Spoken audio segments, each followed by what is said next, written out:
Hello விவஸ், Mahanadi சீரியலோட next upcoming ப்ரமோவில் என்ன மாதிரியான அதிரடியான விஷயங்கள்லாம் நடந்திருக்கு அப்படின்றத வாங்க நம்ம இந்த வீடியோக்குள்ளே பார்க்கலாம். காவேரி இருந்துட்டு எந்த ஒரு விஷயத்தையும் நம்ம உடனே சொல்லக்கூடாது நிவின். கண்டிப்பாக யமுனா வந்துட்டு பொழைச்சிப்பான்னு எனக்கு நம்பிக்கை இருக்குது. அவள் பொழைச்சிட்டானா போதும், அதுவே எனக்குன்றாங்க. அதுக்கப்புறம் கங்கா இருந்துட்டு திரும்பவும் கால் பண்ணி, காவேரி இங்கே பாரு, நீங்கள் அங்கே இருந்தது போதும், நீயும் விஜய் இருந்தால் கூட ஓகே. ஃபஸ்ட்டு வந்துட்டு யமுனாவை வீட்டுக்கு அமுச்சு வைக்க போறியா இல்லையா அப்படின்றாங்க. நிவின் இருந்துட்டு, காவேரி உண்மையை சொல்லிவிடு, எவ்வளோ நாளைக்கு மறைக்க முடியுன்றாங்க. அதுக்கப்புறம் ஆல்ரெடி வந்துட்டு காவேரி விஜய்க்கும் வந்து மெசேஜ் பண்ணிட்டாங்க வர சொல்லி ஹாஸ்பிட்டலுக்கு. விஜயும் வந்துட்டாங்க. எனக்கு என்ன சொல்கிறதுன்னு தெரியல விஜய், வீட்டில் என்ன சொல்கிறது அப்படின்றாங்க.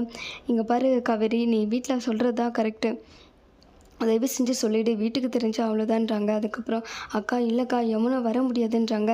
என்னாச்சு யமுனாக்கு, ஏன் வர முடியாதுன்னு சொல்லிட்டு கேட்கும்போது, யமுனா ஹாஸ்பிட்டலில் இருக்காக்கான்றாங்க. அதை கேட்டதும் வீட்டில் இருக்கிறவங்க பயங்கர ஷாக் ஆகிட்டு நடந்த உண்மை எல்லாத்தையும் வந்துட்டு காவேரி சொல்லிடுறாங்க.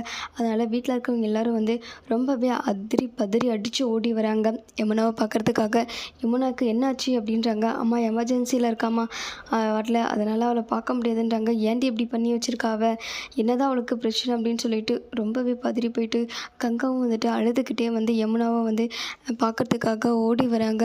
அதுக்கப்புறம் டாக்டர் வந்துட்டு கொஞ்சம் சீரியஸாக தான் இருக்காங்க, கொஞ்சம் வெயிட் பண்ணுங்கள், என்னென்னு பார்த்துட்டு சொல்கிறேன் அப்படின்னுறாங்க. இதோட இந்த ப்ரமோஷன் முடிச்சிருக்காங்க. Thank you viewers.